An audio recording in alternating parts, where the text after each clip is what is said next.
بما انك فتحت الفيديو ده وحبيت تتفرج عليه فانت اكيد شخص عربي، وكمان بنسبة تقريبا 50% فانت مواطن مصري. بس هل عمرك بقى سألت نفسك هو الجنيه العملة الرسمية اللي احنا بنستخدمها كل يوم ازاي وصل ان هو يبقى العملة الرسمية اصلا لمصر، واسمه ده في حد ذاته جه منين؟ والاكتر من كده بقى كمان ايه هي الاماكن والرسومات اللي موجودة على الفئات المختلفة من العملات المصرية؟ كل ده واكتر اللي هنتكلم عنه في الحلقة النهاردة، فيلا بينا نبدأ على طول.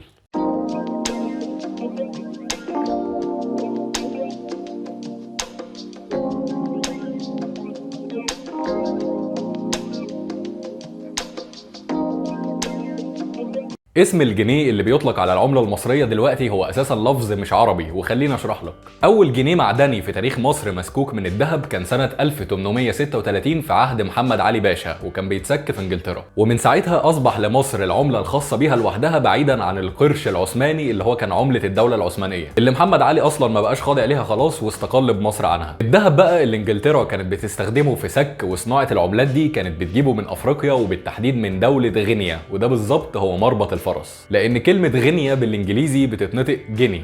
فبقت العملات اللي انجلترا بتعملها دي مصنوعه من الذهب اللي جاي من جيني، وبيتقال بقى ان مع الوقت الكلمه دي اتحرفت وبقت جنيه وبقت هي الاسم الرسمي للعمله. لو انت خدت بالك ولاحظت يعني، فالجماعه الاسكندرانيه طلعوا هم اللي عندهم حق وهم بيقولوا جنيه. وحتى لغايه دلوقتي اختصار عمله الجنيه المصري اللي هم الثلاث حروف اللي بتشوفهم مكتوبين جنب اي سعر EGB هم اصلا في الحقيقه عباره عن اختصار لجمله ايجيبشن جيني باوند. ولو بتسال اشمعنى اسكندريه هي اللي فضلت تقول جنيه وما بقتش تقول جنيه زي بقيه مصر، فالقصه دي كلها بسبب ان اسكندريه دايما في الفتره دي اللي هي بدا يصدر فيها الجنيه ومصر يبقى ليها عمله، يعني كان فيها اجانب كتير عايشين جواها، من ضمنهم طبعا الانجليز اللي هم كده كانوا بيقولوا زي ما قلنا على العمله بتاعتهم جنيه، وكانوا بيتعاملوا بيها جوه اسكندريه حتى مع المصريين نفسهم. فحتى لما جت بقى عمله مصريه مش انجليزيه فضل الاسكندرانيه يقولوا عليها جنيه.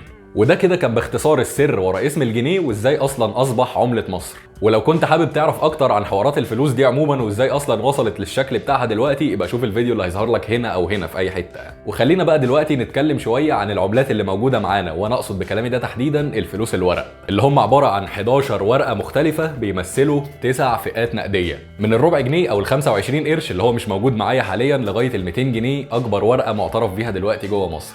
الربع جنيه هو العملة الوحيدة اللي مش معايا دلوقتي، ويمكن بقالي سنتين او اكتر ما شفتوش قدامي اصلا. بس المهم ان وشه القداماني مرسوم عليه مسجد السيدة عائشة اللي موجود في منطقة السيدة عائشة في القاهرة. وعلى عكس المتوقع على فكرة، المسجد ده مش معمول نسبة للسيدة عائشة زوجة الرسول عليه الصلاة والسلام، لكن دي عائشة اخت موسى القاظم وبنت جعفر الصادق حفيد سيدنا الحسين ابن سيدنا علي بن ابي طالب، اللي جت عاشت في مصر وتوفت فيها واتعمل لها الجامع ده. ولو انت مش عارف برضو ايه حكايه موسى القاظم وجعفر الصادق ونسل سيدنا الحسين، يعني ارشح لك تشوف الفيديو اللي هيطلع لك هنا دلوقتي، وممكن الناحيه الثانيه يعني حسب لغه التليفون. وعلى الربع جنيه من الظهر بقى هتلاقي القطن والذره والمحاصيل اللي مصر بتزرعها عموما، ويتوسطهم العقاب، الشعار الرسمي لجمهوريه مصر العربيه اللي كل الناس ظلماه وفاكراه نسر، لكن في فرق السماء والارض بين النسر والعقاب. والشعار ده اصلا بيرجع اصله للناصر صلاح الدين اللي كان بيستخدمه كرمز رسمي للدوله الايوبيه. والفئه اللي بعد كده هي ال50 قرش او النص جنيه، اللي على الوجه الامامي ليه هتلاقي الجامع الازهر او الاثر فاطمي في مصر، واللي بناه هو القائد الفاطمي برضه جوهر الصقلي بامر من المعز لدين الله الفاطمي.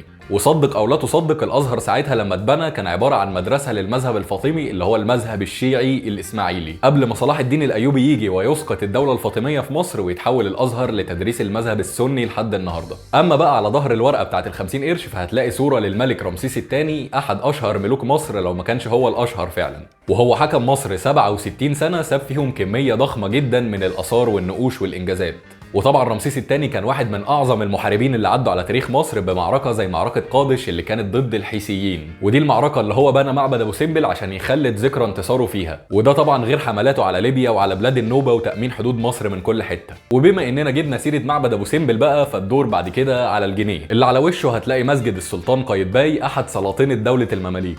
والمسجد ده موجود دلوقتي في حي مصر القديمه، واتبنى في 10 سنين من سنه 1481 لسنه 1491 ميلاديه. اما على ظهر الجنيه بقى فاحنا كنا لسه بنتكلم عنه، وهو معبد ابو سمبل اللي واجهته عباره عن 4 تماثيل ضخمه للملك رمسيس الثاني منحوتين جوه جبل اسوان، وبناه رمسيس تخليدا لذكرى معركه قادش زي ما قلنا. وبنى معاه كمان معبد ابو سمبل الصغير هديه لزوجته الرئيسيه الملكه نفرتاري وتعبيرا عن حبه ليها. والتفاصيل كلها بقى عن معبد ابو سمبل الكبير والصغير بتعامد الشمس على وش رمسيس الثاني بكل حاجه هتلاقيها برضه في الفيديو اللي هيطلع لك هنا دلوقتي. ال5 جنيه بقى هي الفئة اللي معانا بعد كده، وعلى وشها هتلاقي جامع مميز جدا، وهو مسجد أحمد بن طولون اللي ليه مأذنة السلالم بتاعتها لفة حواليها من بره، وده يعتبر أقدم جامع في مصر محتفظ بحالته الأصلية اللي اتعمل بيها أول مرة، لأن الجوامع اللي كانت اتبنت من قبله الترميمات والإصلاحات غيرت أغلب معالمها الأصلية. وعلى الوش التاني بقى لل5 جنيه هتظهر لنا صورة الإله حابي أو حابي إله النيل عند القدماء، والنقوش اللي حواليه دي بتبين لنا قد ايه كميه الخير والرخاء اللي كانت موجوده عند النيل، اللي لو ما كانش موجود على الارض دي ما كانش هيبقى فيه حضاره مصريه اصلا.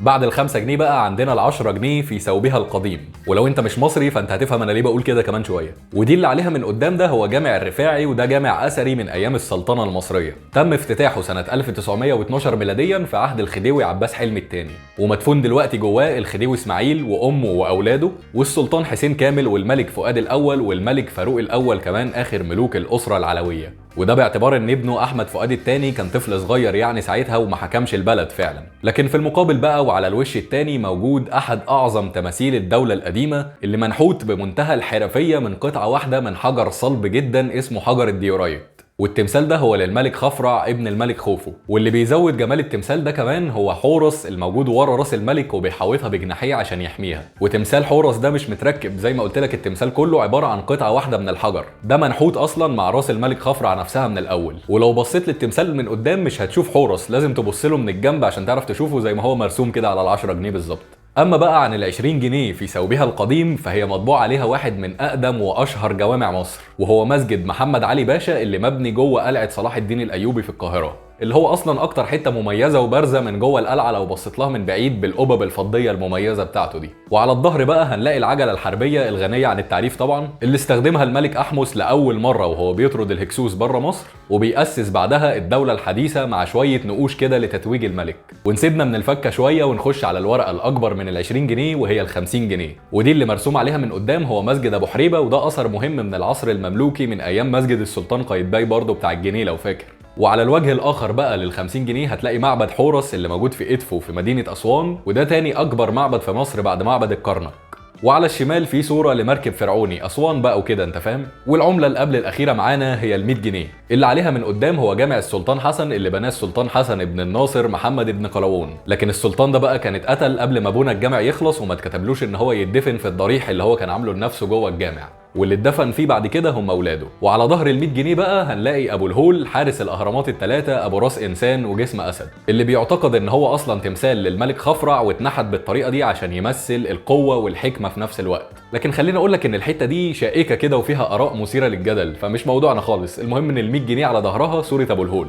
وبكده بقى نوصل دلوقتي لاخر واكبر عمله معترف بيها دلوقتي في مصر وهي ال200 جنيه، وبنرجع تاني لعصر المماليك والسلطان قايتباي، لان المسجد المرسوم على ال200 جنيه هو مسجد قاني باي الرماح، وده امير من امراء السلطان قايتباي. والمسجد ده على ارض الواقع موجود في وش جامع الرفاعي بتاع ال10 جنيه، والاثنين قريبين من القلعه يعني جنب مسجد محمد علي بتاع ال20 جنيه. وعلى الوش الثاني بقى من ال200 جنيه في صوره تمثال الكاتب المصري، وده بيعتبر رمز العلم والثقافه في مصر القديمه، وبيعكس كمان اهميه الكتابه عندهم. وعلى فكره الشكل الهيروغليفي اللي مطبوع في الجزء ده هو جمله ليها معنى، والرموز دي باللغه المصريه القديمه بتتقري حتب بو كيمت، وترجمتها بالعربي ان مصر هي السلام او مصر ارض السلام.